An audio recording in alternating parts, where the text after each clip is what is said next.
ओम शांति। यज्ञ माता जगदम्बा सरस्वती इस पुस्तक का अगला पाठ है। वो वरदायिनी थी, त्रिकालदर्शी थी, विश्व कल्याणी थी। दिल्ली कृष्णा नगर से ब्रह्मा कुमारी दादी कमलमणि जी लिखती है कि हम कितनी सौभाग्यशाली आत्माएं हैं जो इस सुहावने संगम युग में सारे कल्प के 84वें जन्म में बचपन की 7 वर्ष की आयु में अर्थात 1937 में अलौकिक दिव्य जन्म लेते ही अलौकिक माँ बाप की पालना मिली। हम छोटे बच्चों के लिए शिव बाबा ने ब्रह्मा बाप द्वारा रूहानी बोर्डिंग खोला जिसका नाम ओम निवास रखा। हमारा ईश्वरीय बचपन बहुत ही अलौकिक और दिव्य रहा। दिव्य जन्म लेते ही 1 सेकंड में लौकिक माँ बाप संबंधियों से बुद्धि का संबंध ऐसे टूट गया जैसे कि वह हमारे है ही नहीं। इस शरीर का जन्म तो उन्हों के द्वारा हुआ, परंतु हमारी आत्मा का कल्प पहले के संस्कार अनुसार अलौकिक माँ बाप व ईश्वरीय परिवार से सहज ही रूहानी संबंध जुट गया। पहली पॉइंट है मम्मा से पहली मुलाकात। पहली मुलाकात हमारी प्यारी माँ से ओम निवास में हुई। उस समय मम्मा का नाम मम्मा नहीं था, ओम राधे था।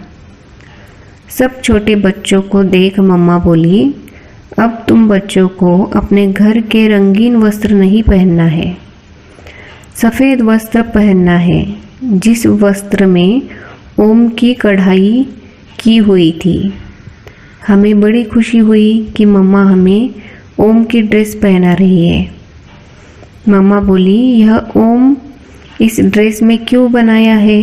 क्योंकि हम ओम अर्थात एक आत्मा है, इसी स्मृति में रहना है। दूसरे पॉइंट है यज्ञ माता के साथ यज्ञ कारोबार का विशेष अनुभव।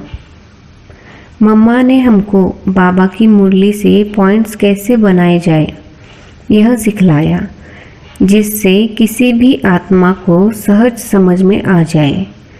मम्मा ने बहुत कॉपियाँ सिंधी भाषा में लिखवाई। बाद में भी उन कॉपियों से बहुत सेवा हुई। इस प्रकार और भी कई यज्ञ के स्थूल कार्य सिखलाती रही, जैसे खाना बनाना, कपड़े धुलाई करना, चप्पल सिलाई करना, कपड़े सिलाई करना आदि आदि। सभी स्थूल कार्य में अनुभवी बनाया। करना न आते हुए भी मम्मा के सामने हाजी का पाठ पक्का किया, जिससे हर कार्य सहज हो गया। तीसरा पॉइंट है बड़े से बड़ा कार्य भी सहज अनुभव कराया। हम गुड़गांव सेवा केंद्र पर रहते थे। मम्मा ने मुझको कहा, मैं 2 दिन के लिए गुड़गांव सेवा केंद्र पर आऊँगी। यह बात सुनकर हमें खुशी तो हुई, लेकिन साथ साथ हमने मम्मा को कहा, मम्मा मैं तो छोटी हूँ, मुझे इतनी बड़ी तैयारी करना तो नहीं आएगा।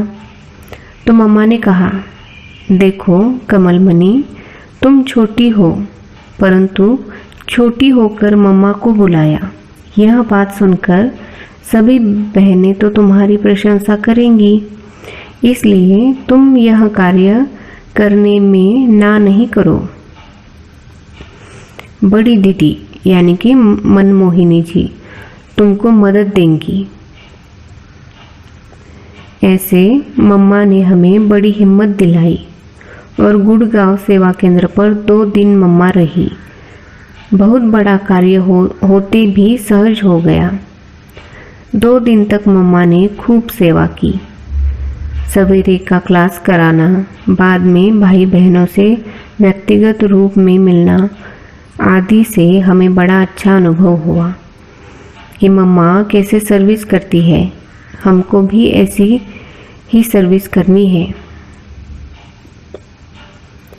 चौथा पॉइंट है, कोई भी आत्मा असंतुष्ट न हो, उसकी सहज विधि।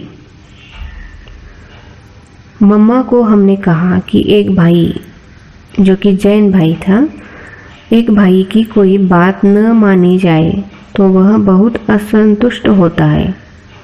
तो मम्मा ने कहा कि देखो, जैसे कोई को प्यास लगे, उसको पानी ना देकर 36 प्रकार का भोजन दो तो राजी होगा। इसलिए इस आत्मा के संस्कार को देख उसकी बात मानकर संतुष्ट करना है। फिर उस भाई के संस्कार को देखकर मम्मा ने उसका नाम रखा ओके। उस भाई को बहुत स्नेह हो गया। ओके नाम रखने से वो ओके हो गया, अर्थात परिवर्तन हो गया। मम्मा के बोल जैन भाई के लिए वरदान बन गए। इस प्रकार मम्मा वरदानी थी, त्रिकालदर्शी थी और विश्व की समस्त आत्माओं की भलाई करने वाली विश्व कल्याणी थी। ओम शांति।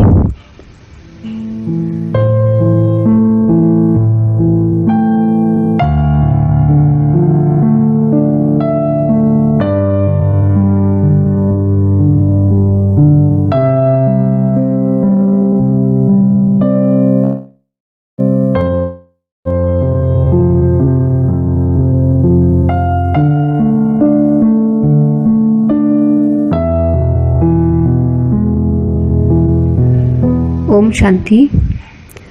यज्ञ माता जगदम्बा सरस्वती। इस पुस्तक का अगला पाठ है अष्टभुजाधारी दुर्गा माँ। सोनीपत से ब्रह्मा कुमारी जनक बहन जी लिखती है, मेरा लौकिक जन्म बटाला पंजाब में हुआ और लौकिक अलौकिक पालना श्री हरगोविंदपुर में हुई। श्री हरगोविंदपुर में मम्मा और बाबा दोनों आए हुए थे। प्रेम और स्नेह की मूर्ति मम्मा ने हम सब की पालना माँ बनकर की। मम्मा हम कुमारियों को शेरनी शक्ति के टाइटल से पुकारती थी। मम्मा को कुमारियों से बड़ा प्यार था। पहली बार मम्मा जब श्री हरगोविंदपुर में आई तो 15-16 कुमारियाँ हम इकट्ठी निकली। तो मम्मा के अलौकिक शब्द इतने उत्साहवर्धक होते थे कि निर्बल आत्मा में शक्ति भर देते थे। मैं कुछ बीमार रहती थी तो मैंने कहा, मम्मा मैं तो बीमार रहती हूँ, मैं क्या सेवा करूँगी। तब मम्मा ने एकदम मुख पर उंगली रखते हुए कहा, शेरनी शिव स्वरूप आत्मा ऐसे कमज़ोर संकल्प कभी नहीं करती। तुम्हारे साथ कौन है ये तुम भूल गई हो। तो मेरे अंदर शक्ति की लहर दौड़ गई और मैं भूल ही गई कि मैं बीमार हूँ। सेवा के क्षेत्र में आकर फिर कभी ऐसा संकल्प नहीं आया। दुर्गा स्वरूपा माँ को जब मैंने पहली बार देखा तो मैं एकटक देखती ही रह गई। मम्मा ने पूछा, बच्ची क्या देख रही हो। तो मैंने कहा, मम्मा आपको पहली बार देखते ही ऐसा लगा जैसे शेर पर सवार अष्टभुजाधारी दुर्गा रूप और अभी अभी साधारण रूप। यह क्या है? यह क्या जादू है? आपने इतनी जल्दी वस्त्र कैसे बदले? मम्मा ने मेरे सिर पर हाथ फेरते हुए कहा, यह तुम्हारी भावना है। तुम्हें दुर्गा माँ बहुत अच्छी लगती है ना? तो मैंने कहा, हाँ मम्मा। तो मम्मा ने कहा, तुमको दुर्गा का साक्षात्कार हुआ है। मुझे पूर्ण निश्चय हो गया कि यही दुर्गा माँ है जिसको मैंने बहुत पूजा है। मनोहारी मीठी माँ का वरदानी हाथ आज भी हमारे सिर पर है। मम्मा शक्ति स्वरूपा थी और प्रेम स्नेह की मूर्ति थी। कभी भी जब मुझे कोई कमज़ोर संकल्प आता है तो माँ का निर्भय स्वरूप सामने आता है। मम्मा कभी भी विघ्नों से घबराती नहीं थी। मेरे इस 40 वर्ष के अलौकिक जीवन में कई प्रकार के विघ्न आए, लेकिन मम्मा के निर्भय और शक्ति स्वरूप ने मुझे निर्भय और विजयी बना दिया। मम्मा के सामने अपने वायदे के रूप में मैंने एक गीत प्रस्तुत किया था, जिसकी पंक्तियाँ इस प्रकार है। निकलेंगी हम शक्तियाँ युद्ध के मैदान में, होती चलेंगी पास हम निश्चय के इम्तिहान में। ज्ञान के जेवर पहनेंगी हम, योग का करे श्रृंगार भी, लेकिन कमर में बांधेंगी हम ज्ञान की कटारियाँ। निकलेंगी शक्तियाँ युद्ध के मैदान में, भारत की ज्योति जगाएंगे हम, ज्ञान का अमृत पिलाएंगी हम। निकलेंगी हम शक्तियाँ युद्ध के मैदान में।